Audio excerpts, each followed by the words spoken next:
పట్టాభి గారు చాలా వరకు అంశాలను కవర్ చేశారు. కోరం గురించి కానీ వీటన్నిటి గురించి కానీ రెండు విషయాలు ప్రస్తావించే ప్రయత్నం చేస్తాను వెంకటకృష్ణ గారు. ఇప్పుడు జగన్మోహన్ రెడ్డి గారి లెటర్ మనం ఒకసారి వైఎస్ఆర్ కాంగ్రెస్ పార్టీకి సంబంధించిన లెటర్ మనం ఒకసారి లెజిస్లేచర్ పార్టీకి సంబంధించిన లెటర్ గమనిస్తే దానిలో ఓన్లీ ఒక ప్రొవిజన్నే కోట్ చేశారు. ఆ ప్రొవిజన్ ఏంటో ఫస్ట్ ఆఫ్ ఆల్ చదివి వినిపించి దాన్ని ఎక్స్ప్లెయిన్ చేసి వినిపించి ఇది దేనికి సంబంధించిందో కూడా చెప్పే ప్రయత్నం చేస్తాను. అంటే ఏం లేదు, మనకి ఆ ప్రొవిజన్ మనం ఏదైతే ఇక్కడ మెన్షన్ చేశారో అసలు దేనికి సంబంధించింది, ఎందుకు ఇది లీడర్ ఆఫ్ ది అపోజిషన్ కి సంబంధించి ఇప్పుడు నేను అడుగుతున్న పర్టికులర్ డిమాండ్ కి సంబంధించింది కాదు అని వివరించే ప్రయత్నం చేస్తా. Section 12B of the Andhra Pradesh Payment of Salaries and Pension and Removal of Disqualifications Act of 1953. Section 12B of that particular act ఆయన కోట్ చేస్తూ ఏం చెప్తారంటే, the provisions of this act shall apply in relation to the holder of the office of the leader of the opposition in the Andhra Pradesh Legislative Assembly or in the Andhra Pradesh Legislative Council as they apply in relation to a minister. Okay, ఇప్పుడు అసలైన విషయం ఇక్కడ ఉంది. Provided that where there are two or more parties in opposition to the government in the Andhra Pradesh Legislative Assembly or in the Andhra Pradesh Legislative Council having, ఇది important, the same numerical strength with two or more parties in the opposition, the Speaker of the Andhra Pradesh Legislative Assembly or the Chairman of the Andhra Pradesh Legislative Council, as the case may be, shall, having regard to the status of the parties, recognize any one of the leader of such parties as the leader of the opposition for the purpose of the section and such recognition shall be final and conclusive. Let me say this.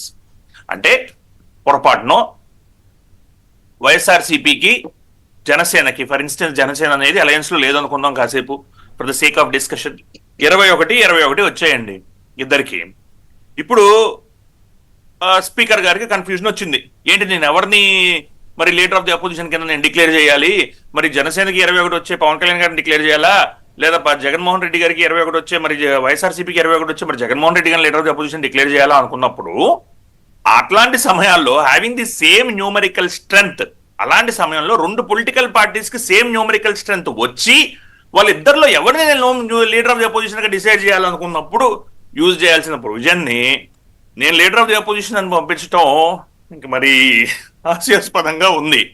అంటే basic plain leading of the text అండి. నేనేం పెద్ద దాని గురించి దాని meaning ఎక్కువ ఏం చదవలే. వాళ్ళు ఏదైతే లెటర్ పంపారో అదే లెటర్ చదువుతున్నాను నేను. సెక్షన్ 12Bని మనం కనుక పరిశీలిస్తే దానిలో రెండు పొలిటికల్ పార్టీస్ కి సేమ్ న్యూమరికల్ స్ట్రెంగ్త్ వచ్చి వాళ్ళిద్దరిలో ఎవరిని లీడర్ ఆఫ్ ది అపోజిషన్ గా డిక్లేర్ చేయాలి అని అనుకున్నప్పుడు ఆ డిస్క్రిషన్ ని స్పీకర్ గారికి అసెంబ్లీలో కానీ చైర్మన్ గారికి కౌన్సిల్లో కానీ వదిలివేయడం జరిగింది. దాన్ని కోట్ చేసి నాకు ఇప్పుడు లీడర్ ఆఫ్ ది అపోజిషన్ ఏమన్నా అడగటం, అంటే రెండు పొలిటికల్ పార్టీస్ మధ్యన సేమ్ న్యూమరికల్ స్ట్రెంత్ వచ్చినప్పుడు ఎవరిని డిసైడ్ చేయాలి లీడర్ ఆఫ్ ది అపోజిషన్ అనే దాని మీద వచ్చినప్పుడు, ఇప్పుడు నేను ఒక్కడనే ఉన్నాను, నన్ను ఒక్కడనే లీడర్ ఆఫ్ ది అపోజిషన్ గా మీరు కన్సిడర్ చేయండి అంటానికి మరి వ్యత్యాసం లేదు అని నా లీగల్ మైండ్కి అయితే తెలియడం లేదు. వెంకటకృష్ణ గారు క్షమించాలి, మరి నేను సరిగ్గా ఆలోచించట్లేదు, మరి పంపిన వాళ్ళు సరిగ్గా ఆలోచించి పంపలేదు, నాకు అర్థం కావట్లా.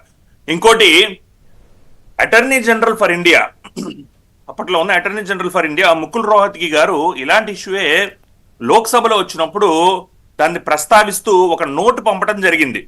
ఏమని పంపారంటే దానిలో క్లియర్ గా ఇందాక పట్టాభి గారు చెప్పిన విషయాన్ని మళ్ళీ ఒకసారి ప్రస్తావించే ప్రయత్నం చేస్తాను. కోరం ఉండాలండి. ఒక పర్టికులర్ పొలిటికల్ పార్టీని, ఒక లెజిస్లేటివ్ పార్టీని మీరు రికగ్నైజ్ చేయాలంటే టోటల్ హౌస్ యొక్క స్ట్రెంత్ లో 1/10 అనేది